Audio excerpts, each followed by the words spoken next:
Well, passengers on flights from China, Hong Kong, and Macau coming into Canada face new requirements today.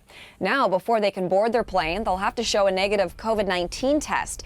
This change comes as China reported 218,000 cases and 648 deaths for the last week of 2022. Ithel Musa is at Toronto's Pearson International Airport following this for us this morning. So Ithel, good morning to you. Tell us more about the new restrictions that travelers will be facing.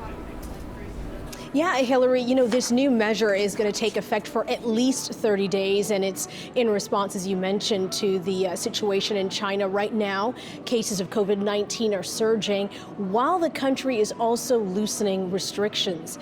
Canada isn't the only one to impose this type of measure. It joins several European countries, along with the U.S., Japan, and India. What it means is that travelers coming from Hong Kong, China, and Macau who are over the age of 2 are going to have to now provide evidence of a negative COVID-19 test. Now, the Public Health Agency of Canada says it's in response, this new measure, of course, to the surge that's happening in China, but also to the lack of access to epidemiological data with regards to that surge.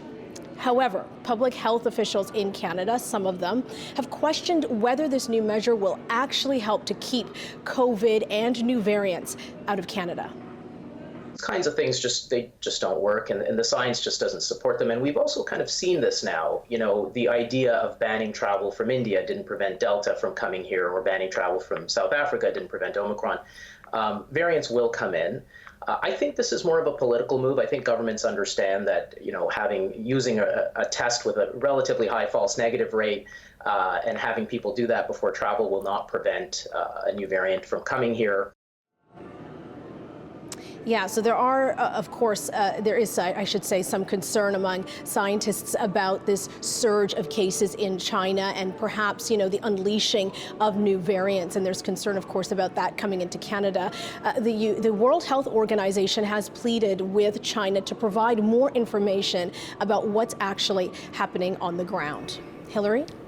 Ithel, thank you for the update. Ithel Musa for us at Toronto's Pearson Airport this morning.